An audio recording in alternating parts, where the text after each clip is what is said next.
Okay. All right, I hope you can hear me. I'm going to try to speak up quite loud.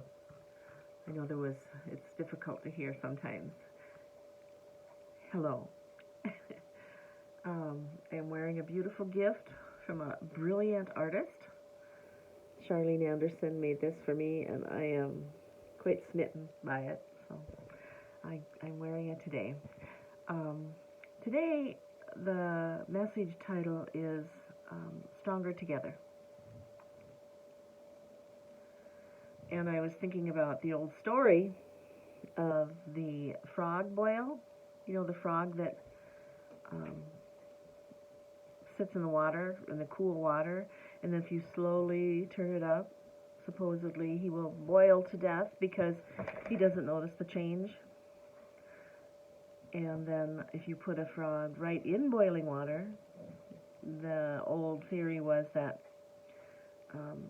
he would pop right out. Well, so I did a little bit of research and found this magazine called Fast Company. It did this story in its very first issue over a decade ago, and the curator of reptiles and amphibians at the National Museum of Natural History, when he asked about this boiled frog story for this Fast Company magazine, he said, well, that, may I say, is blah, blah, blah, blah, blah. We'll just say he said it was ridiculous. But it has to do with thermoregulation and ectotherms, and that's what I studied this weekend. But the thing is, even that part one, where the frog goes in the boiling water and hops out, even that's wrong, because a frog's legs is made of something like chicken fat or egg, the white part of the egg.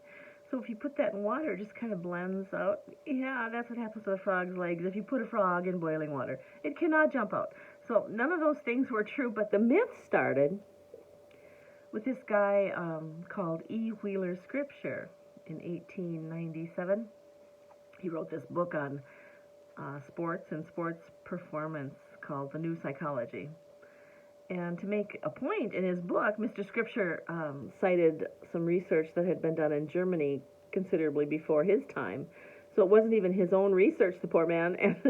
And yet people grabbed onto that one paragraph. And so, in effect, they took poor Mr. Scripture's words as Scripture. And we laugh at those kind of silly things, but we've probably all believed a myth or two in our lives, and maybe sometimes we still do.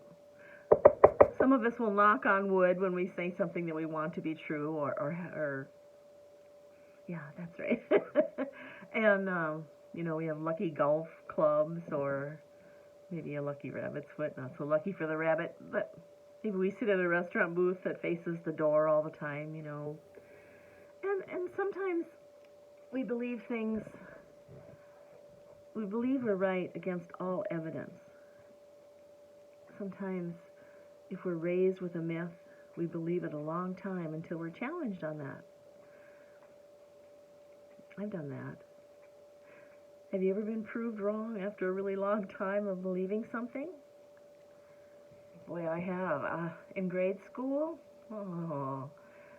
we had a teacher who taught us that our American flag had 52 stars. She said there were 50 states, and then Alaska and Hawaii joined, and so they had to redesign the flag with 52 stars. I'll tell you, I said that several times to people, and they all looked at me politely but didn't say anything. Oi, oi. And sometimes, if you read a word and you haven't actually heard it pronounced, you'll pronounce it wrong. I'm not going to tell you mine because some of them are really embarrassing, but but it really, seriously though, if you've been raised with a certain belief, you just carry that. You carry that until you know better. And right now, in this world, I think that we are at a time of questioning everything. I mean, we want to know why workers want more money, and workers want to know how they're supposed to live on low wages. And we question politics and elections and sexuality and work, and we question whether it's safe to even step outside. Is it safe to go on social media? How many arguments are you going to win there? said even safe to have conversation with family on the holidays. Things have gotten really complex. We know this. So much so that some of us are just simply checking out. We've stopped watching the news, we've stopped answering our phone, we've checked out of social media.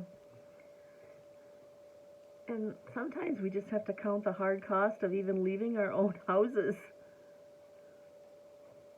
You know, I mentioned the flag just a minute ago, and I was talking with my dear daughter last night. And she said, you know, Mom, you can't hang a flag with just one rivet. It wouldn't hang right. It wouldn't be right. She said, you need two. At least two. 3 is better. Because then you can see the design of the flag.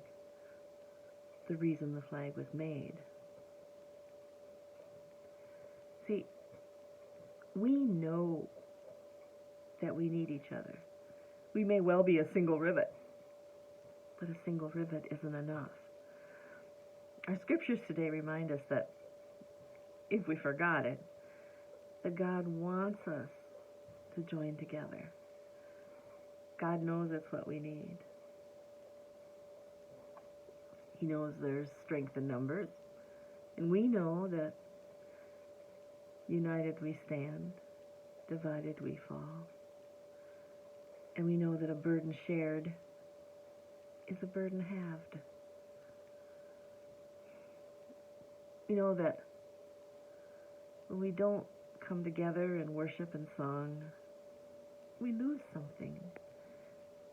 We know that now more than we ever have because of COVID. Funny thing though, we're a little bit like that mythical frog boil, because we don't always notice quickly. But all of a sudden we might find ourselves getting kind of cranky. We might get kind of blue on some days, and maybe we're hungry, we go to the fridge and we eat something, but nothing is satisfying. You might even think about picking up old bad habits. But what we really need is some church time, some people time, some talking time, some gathering time. Remember that song by Barbara Streisand? People, people who need people. What are we? What are we people who need people? We're the luckiest people in the world. And that's it. God knows that. And God also has made us aware that when we are together in our need, God is in the midst of it. He's in the midst of us. Think of the basics of life. Think of your kitchen table, or your coffee table, or whatever kind of table you have in your house. It couldn't stand with a single leg. My daughter reminded me of this yesterday too. Even a pedestal table has supports on the side, at least 4. You know, we're designed to support each other, especially with the big things. You know, if you had a table with 3 legs, that's not too bad, but if you set something too much on the corner or on the edge, it's probably going to tip over. If you set a giant old turkey on there for Thanksgiving, it's probably going to collapse. The more that you have, the more powerful that table is. So we're powerful. We are more powerful together.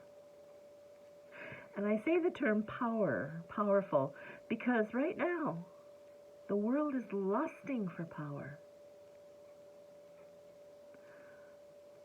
Powerful. We are more powerful together, but more important than that, we are stronger together. You may be powerful enough to go it alone, but when you allow another person in, you exchange that power for strength. We lighten the load for each other. Just because you're strong enough to carry a heavy burden doesn't mean that burden isn't heavy. We support each other. And we support our church because our church supports others.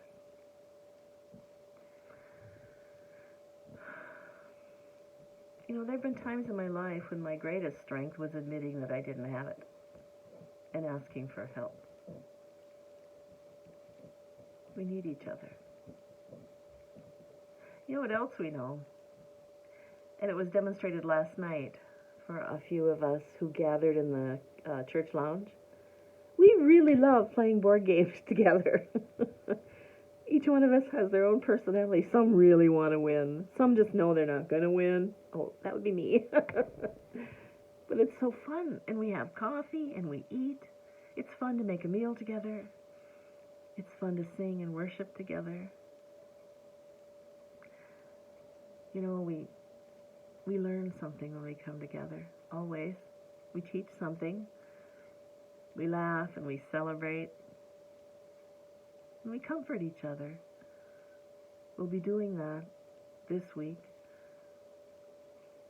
mourning the loss of our beloved Lois, but celebrating her life together.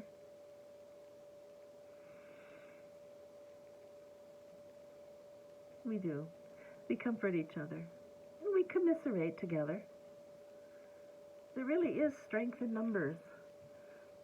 There is hope in togetherness. Togetherness actually changes us. It changes our biology, our physiology. It definitely changes our psychology. I'm happier today because I went to game night last night. Yay, Sue! Sue Young is the one who came up with this. Sue and Larry Young worked hard to make this happen. Boy, it was worth it. It was so fun. But yeah, being together alters us. It alters us. Even our genetics. You know, I don't know how it does it. Even quantum physicists don't know for sure. I mean, there's lots of different theories. The collapse of the wave of the particle, the function, the decoherence. They can't really agree, but they do agree on one thing. That reality comes into being through interaction. Reality is formed through interaction. So do you. We make each other real.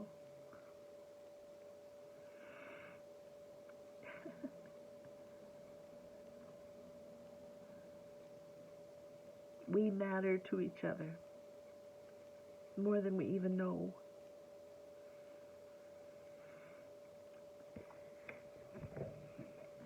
May you be blessed today with a very good friend.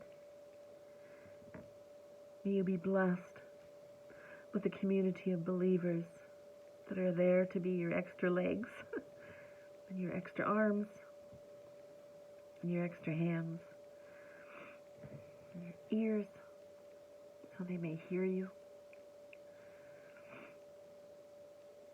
Be blessed today. Be blessed today in all the people that you have in your lives. And if you don't have people, come on over. We got the people.